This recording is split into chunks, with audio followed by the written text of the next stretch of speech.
Bonjour, Franck Muller, nous sommes donc mardi 6 août.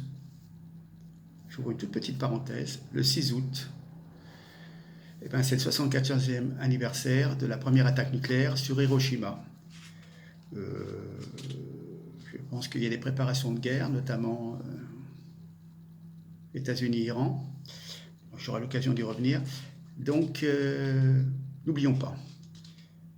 Ah bah tiens, puisque nous parlons de date, je vais revenir de mes petits démêlés avec les Algériens dans un petit moment, mais rappelez-vous le 4 août, abolition des privilèges.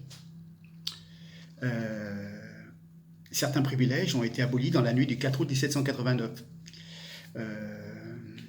En fin de compte, seul le roi bénéficiait de privilèges, et puis dans la société féodale qui était la France, donc de l'Ancien Régime, les membres des deux ordres bien nés, la noblesse et le clergé, disposaient eux aussi de privilèges. C'était donc en fin de compte des libertés concédées aux nobles, au clergé, et ils n'avaient même pas besoin de rendre compte au roi. Le principal privilège, c'était de ne pas payer l'impôt. Impôt sur la fortune, non, mais pas payer d'impôt. Et le droit de chasse. Et il y avait ce qu'on appelle le tiers d'État qui désigne donc sous l'Ancien Régime toute personne qui ne fait pas partie du clergé ou de la noblesse, que ce soit en milieu rural, en milieu urbain, et ces gens-là payaient des impôts. Donc vous allez voir. Donc toute l'économie, quelque part, est organisée suivant les privilèges. Il y avait certaines villes, qui commencent par Villefranche, qui, elles, ne payaient pas des impôts. Vous voyez, hein, on en a plein. Et voilà.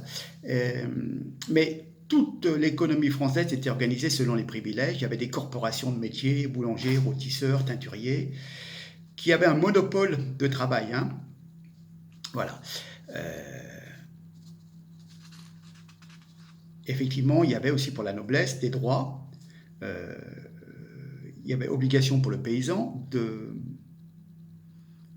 céder une part de sa récolte au seigneur, où la corvée, le paysan, doit s'occuper du domaine utile du noble, et donc faire des travaux de terrassement, etc. Payer une taxe pour utiliser le four, payer une taxe pour utiliser le pressoir, pour le vin, le moulin, etc. etc.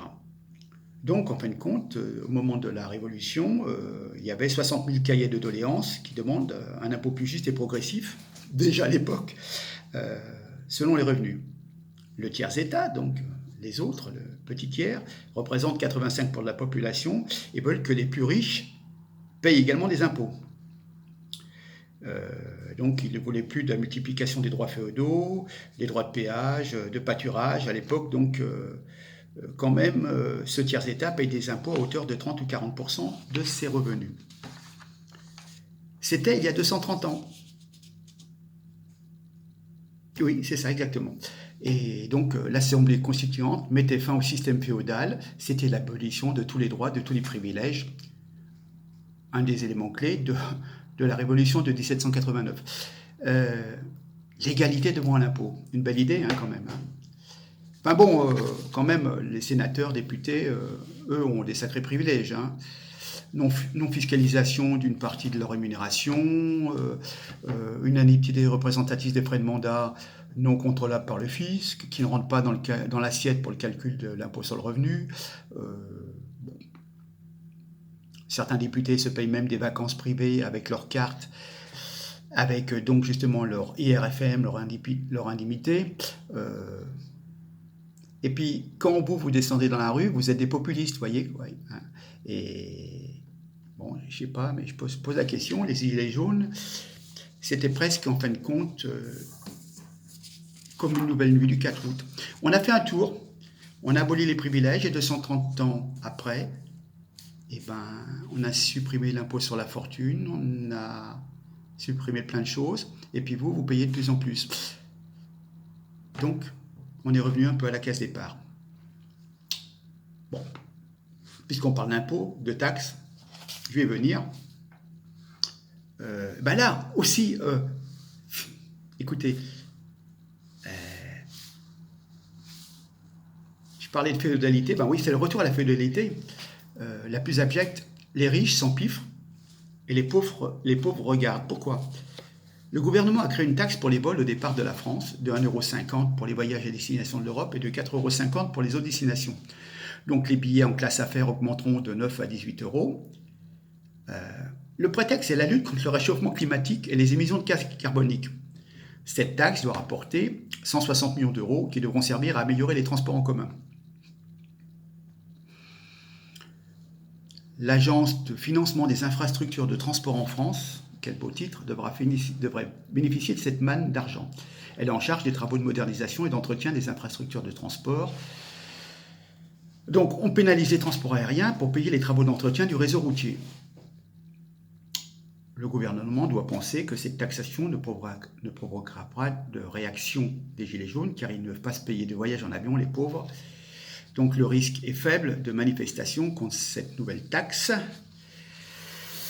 Voilà. Mais alors, si je comprends bien, c'est une taxe carbone pour les pauvres qui partent en charter, pas pour les riches qui volent en jet privé. Nous pauvres devons réduire notre train de vie et notre consommation, tout cela pour que les riches continuent à gaspiller et à vivre dans l'opulence. Fantastique. Toutefois, la compagnie Air France est opposée à cette taxation. Elle prévoit un coût supplémentaire de 60 millions d'euros par an. Elle ne peut pas augmenter le prix des billets en raison de la concurrence. Donc avec cette initiative estivale, le pouvoir macronien démontre une fois encore que l'écologie sert surtout de prétexte à l'instauration de nouvelles taxes. Le gouvernement est tenu, grâce aux injonctions de la Commission de Bruxelles, de limiter le déficit budgétaire à 3% du PIB. Il cherche donc à contenir ce déficit avec ce genre d'expédient, 150 millions d'un côté, 200 millions de l'autre. Voilà. Alors on peut se demander si les nominations à l'époque de Nicolas Hulot, François de Rugy n'en parlons pas, au ministère de la Transition écologique et solidaire, ne sont pas que des ruses pour capter l'électorat écologique. En fin de compte, on s'aperçoit que ce gouvernement est surtout solidaire avec la Commission de Bruxelles et il est pour une transition vers non pas une transition écologique, mais vers une société ultralibérale et cosmopolite. Alors, on nous parle d'écologie, mais Madame le maire de Paris prend l'avion pour aller sur une étape du Tour de France, nous parler des déplacements en vélo à Paris. Bon. On vous change vos compteurs récents qui fonctionnent pour vous mettre des compteurs Linky qui polluent les ondes. Et en plus, donc, c'est du gaspillage, on jette les vieux compteurs qui auraient pu fonctionner encore peut-être pendant des années et des années. Voilà. Des fous sectaires du libre-échange signent le traité de libre-échange, le CETA, et font venir Greta, notre petite Greta, le jour même. Ils font le contraire de ce qu'ils disent. Et maintenant, on va passer au Mercosur. Donc, encore plus de CO2, plus de pollution, plus de bateaux, plus d'aliments aux OGM et aux antibiotiques. C'est un truc de malade. Alors on vous dit, oui, mais les pays d'Amérique du Sud auront un cahier des charges, ils devront se mettre aux règles européennes. On sait qu'au Brésil, dans certains pays, il y a de gros scandales de fraude, etc., où les gens utilisaient des produits interdits.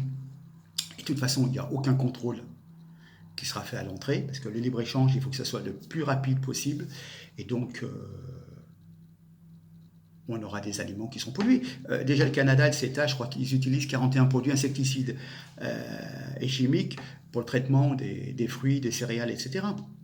J'avais déjà dit que le saumon aux OGM transgéniques était 2 fois plus gros qu'un saumon normal, mais il n'y a aucun moyen de contrôle à l'entrée. Donc on vous vend des morceaux de saumon, mais vous n'allez pas dire quelle était la taille du saumon au départ, etc., etc. Donc tout est fait pour le business.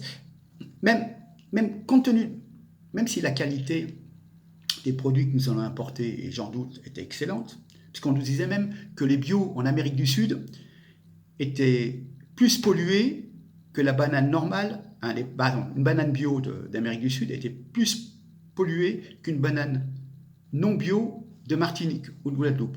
Donc ça vous dit ce que ça peut être. Si les bio sont encore plus pollués, donc les aliments normaux, ça doit être... Bon. Mais même si la qualité était identique, ce que je doute fortement, ne serait-ce que les déplacements, ces milliers et les milliers de bateaux qui vont traverser les mers avec des conteneurs ou des avions qui vont vous emmener des kiwis de Nouvelle-Zélande ou d'Amérique du Sud, à un moment, il faut arrêter, quoi. Je veux dire, et puis nous, on va vous taxer de quelques euros sur votre billet d'avion pour aller en vacances au soleil. Voilà. Alors en plus, en même temps, on supprime le train qui emmenait les légumes, les fruits et légumes de Perpignan jusqu'au marché de Rungis. Je crois que c'était un train qui avait des dizaines et dizaines de wagons, qui était relativement quand même écologique.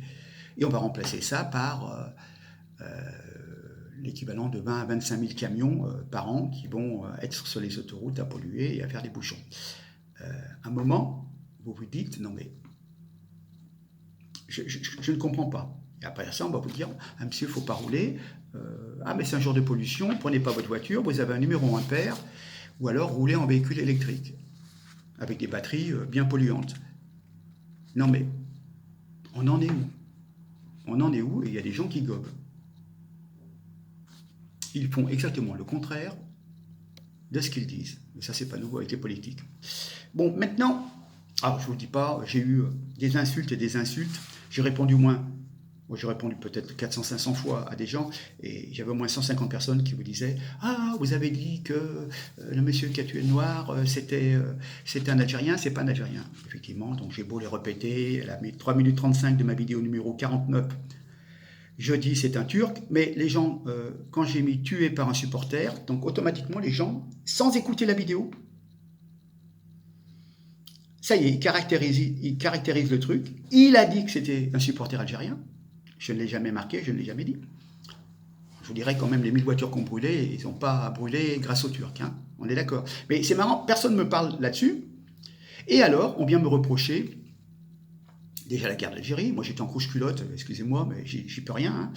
Hein. Et ensuite, on va me reprocher, si vous voulez, l'occupation. Des gens m'ont dit, oui, vous vous rendez compte, 132 ans de pillage, de viol, etc. Mais on n'a pas passé notre temps à violer les Français. Ils ont construit des routes, des hôpitaux, des écoles, etc. Hein. Bon. Et il faut quand même savoir que quand on parle des colons,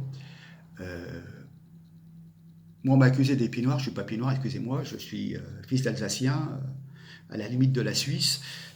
On m'a reproché mon nom, hein. J'étais un nazi, un facho, mon père devait être collabo ou SS, hein, parce que le pauvre, lui qui faisait passer des collègues en Suisse pour échapper au travail obligatoire. Bon, enfin bref. Qu'est-ce que je voulais dire? Donc on me reproche l'occupation, 132 ans, enfin bon, en 132 ans, il y a eu de la barbarie de tous les côtés, et voilà. Mais alors justement, je vais faire un petit récapitulatif, puisque vous Français, on vous lave la tête. Alors maintenant, je vais vous réinformer un tout petit peu. L'islam, les relations avec le Maghreb, etc. Je dis bien, nous ne sommes pas responsables de notre passé, et les Maghrébins, ceux qui vivent en France, etc., ne sont pas responsables de ce qui s'est passé. Voilà, pour eux, on est toujours responsable, hein, on est toujours des méchants colons. Alors oui, ce que je voulais dire, c'est que les colons, il y en avait quand même relativement très peu qui avaient des exploitations, et il y avait aussi beaucoup dans les pieds noirs des gens qui étaient employés de la SNCF, employés des hospices civils. Voilà, je veux dire, c'était pas des gens qui s'en mettaient plein les poches, qui avaient des grandes propriétés et qui faisaient travailler au fouet les larbins algériens. Je veux dire, il y en a certainement eu, ou qui ont hérité parce que leurs grands-parents avaient fait un travail de dingue pour défricher la terre, etc., et qui ont réussi à, en l'espace de quelques dizaines, voire une centaine d'années, avoir une super propriété. Mais ce n'est pas le cas de 90% des pieds noirs, qui étaient commerçants, cordonniers, épiciers, voilà, qui étaient en plein cœur, en contact avec la population originaire du Maghreb. Et il y avait des juifs, il y avait donc des pieds noirs, entre guillemets chrétiens, voilà, des gens d'origine espagnole, des gens d'origine italienne qui avaient colonisé. Et les gens cohabitaient, s'entendaient, etc. C'est tout, hein. Bon, voilà. Mais moi, je ne veux pas qu'on nous ressorte à chaque fois les colonisation. Bon, quand on me dit, ouais, monsieur, il y a eu 132 ans de viol, nous n'avons pas oublié, l'air de dire, on va vous le faire payer. C'est bon. Alors maintenant, je vais faire un petit récapitulatif de tout ce qui s'est passé depuis la création de l'islam. Et vous allez comprendre, je vais vous donner des armes pour vous défendre quand vous êtes accusé d'être raciste. Donc, quelques petits repères. Le 8 juin 632, la mort du prophète Mahomet. Le 22 décembre 640, donc peu de temps après, hein, quand même, les musulmans attaquent, prennent Alexandrie en Égypte, et toute l'Égypte byzantine bascule. Hein. Donc les musulmans, à partir de cette implantation, vont commencer la chasse aux esclaves en s'en prenant aux populations situées un peu plus au sud. Ils remontent le Nil, ils traversent le Sahara, etc., etc. Leur seul but, implanter l'islam, et quelque part, ça commence à se faire verser de leurs tribus en hommes et en femmes esclaves. Donc, il y a une source, en 652, une troupe commandée par Abd ibn Sart part loin vers le sud en remontant vers le Nil et s'empare de Dongola.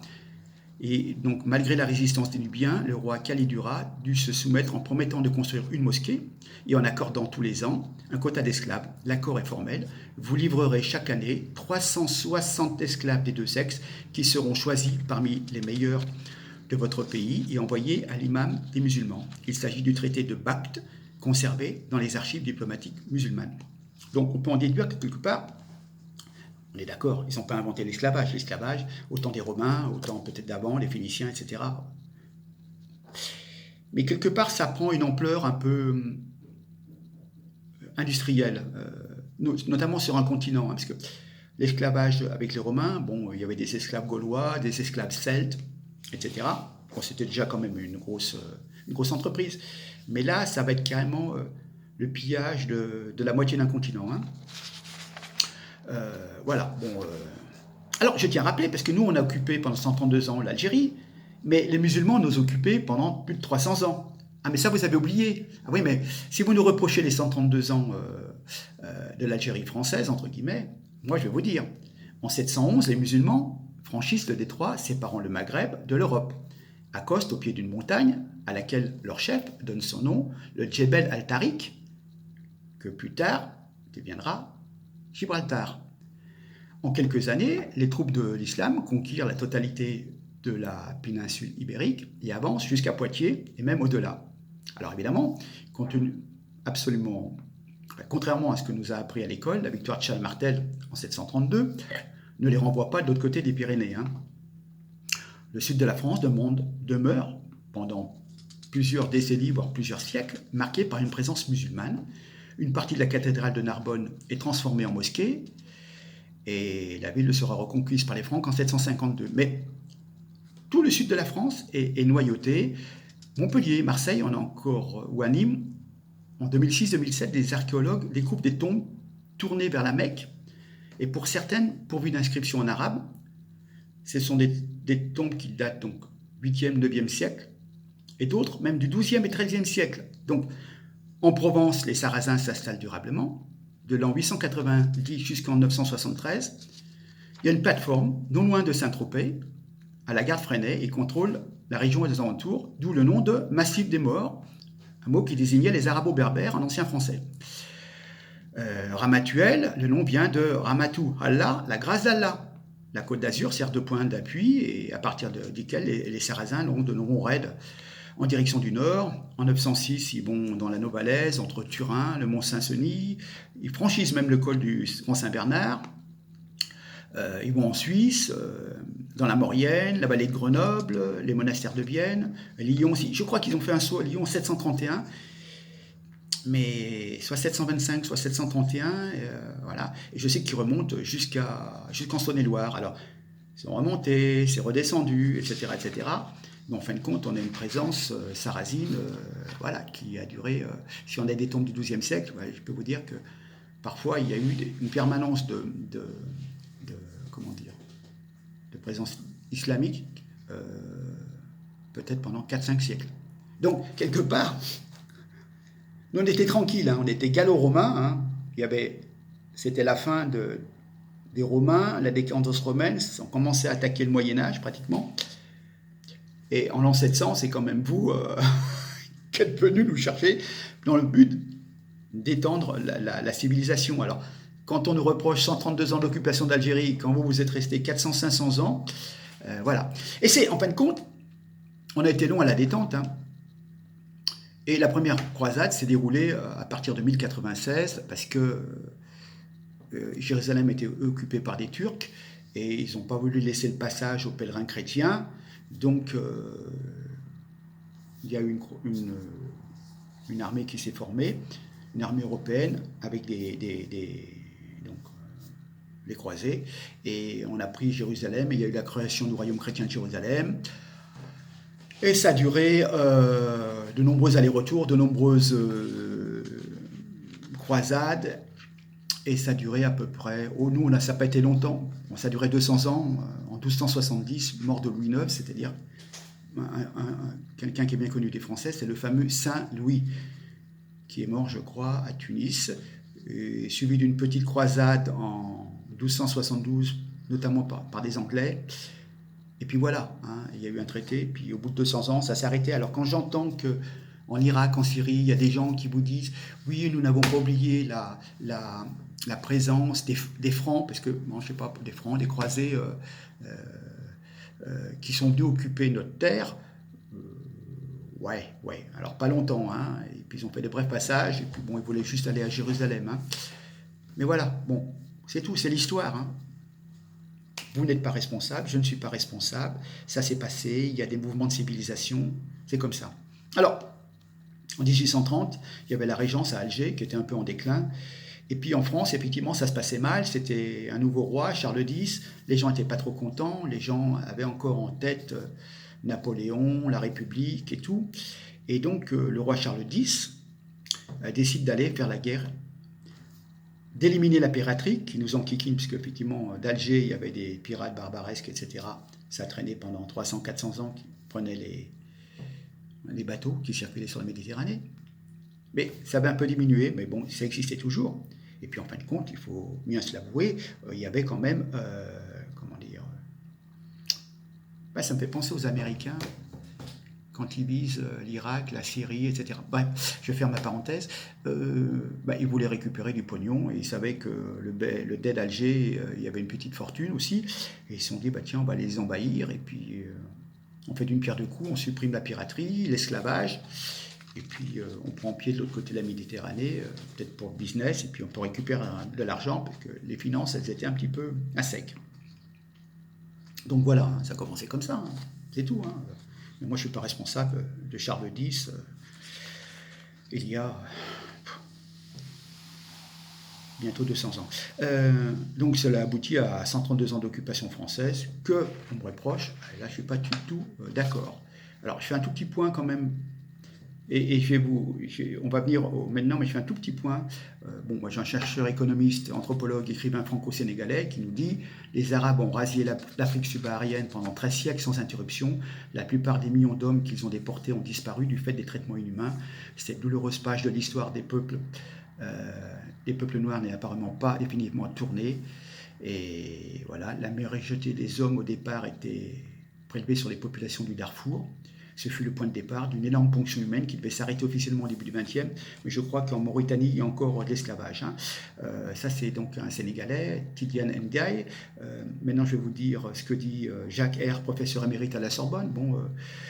À la fin du 7e siècle, s'est mis en place un système de traite musulman des Noirs d'Afrique par caravane à travers le Sahara et par mer à partir des comptoirs d'Afrique orientale. Voilà.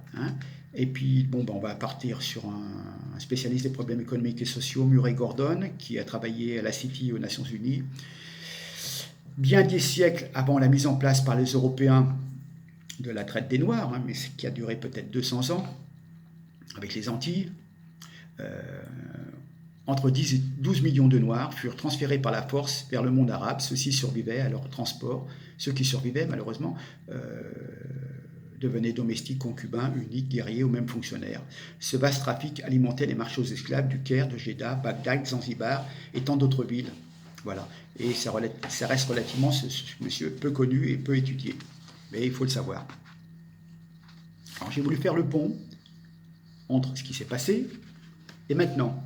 Parce que nos amis, tous ceux qui m'ont insulté, parlent tout le temps de racisme, etc. Mais rappelez-vous, Miss Algérie, il n'y a pas eu une polémique, elle n'était pas un peu trop foncée de peau au goût de certaines personnes? Donc c'est une forme de racisme, vous l'avez trouvée un peu trop foncée. Elle n'était pas tout à fait noire, mais la carnation de sa peau, c'était... Voilà, d'accord?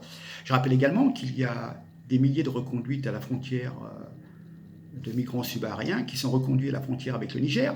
Mais la frontière, elle passe juste au milieu du Sahara. Donc ils marchent des kilomètres et des kilomètres dans le désert, sans eau et sans nourriture. comme avait dit un humoriste, c'est le Paris-Dakar, mais à pied. D'accord? Bon. Au Maroc, des associations marocaines se sont insurgées contre des expulsions abusives de migrants, à noter également des incendies volontaires dans des camps de réfugiés de migrants qui sont installés au Maroc. Voilà. D'ailleurs, le roi du Maroc a régularisé 50 000 sans-papiers, mais il ne trouve pas de logement.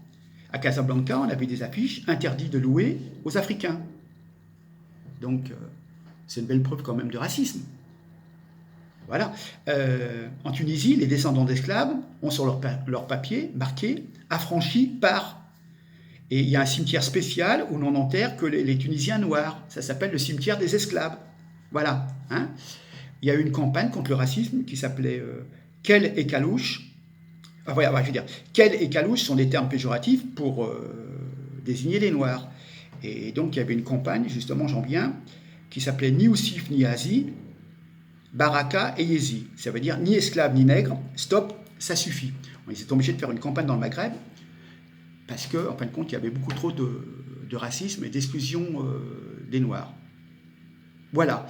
Donc, ce que je veux dire par là, c'est que moi, au départ, ma vidéo, j'ai dit, bon, les gens sont en France, qui fêtent la victoire, c'est une chose, mais enfin qu'on soit pratiquement à feu à sang et que les circulations soient bloquées, que des voitures brûlent, que des statues soient dégradées, etc., c'est pas des choses à faire, surtout que les gens en Algérie se tiennent correctement. Et il y a, j'ai toujours dit dans mes vidéos, une bande de vandales, de petits voyous. Alors les gens me disent, oui, mais c'est des voyous, il ne faut pas dire que c'est des Algériens. Mais je m'adresse uniquement, je dis, dans la communauté, il y a des petits voyous qui, voilà, qui sont désœuvrés et qui foutent le bordel. Et ça jette le discrédit, mais personne ne veut l'entendre, ça. On me reproche que dalle, enfin on me reproche des choses que je n'ai pas dites, et quand je dis, ça discrédite les gens qui se lèvent tous les matins pour aller travailler, qui ont besoin aussi de leur voiture. Le petit commerçant maghrébin qui a son échoppe qui a brûlé, hein, ou sa devanture qui a besoin d'être refaite, je l'ai vu de mes yeux, moi, hein, le lendemain. Voilà. Hein. Et puis alors, pour ceux qui ne me connaissent pas, pendant 23 ans, j'ai travaillé sur Vent-en-Velin, et 5 jours sur 7, je buvais le café avec des Marocains, Tunisiens, Algériens, et on parlait de la politique, des attentats, des djihadistes, etc. Voilà. Alors, j'ai une petite anecdote même pour vous dire. J'en ai un que je voyais partir en vacances au mois de mai. Puis je lui disais, mais tu vas pas en août avec ta famille? Il dit, non, non, en août, je pars avec ma famille, je vais, voilà, comme un Français normal, en camping, en résidence loisir, etc., quelle que soit la destination. Et au mois de mai, je vais au bled. Ah, mais tu vas au mois de mai? Il dit, oui, parce que au mois d'août, il y a tous les petits cons des banlieues qui viennent faire leur malin. Je les vois assez toute l'année. J'en ai plus qu'assez. Ils sont là avec leur petite sacoche, tout juste ils ne mettent pas une cravate. Et donc, je préfère aller au mois de mai. Il n'y a personne, ça me permet de voir la famille, etc.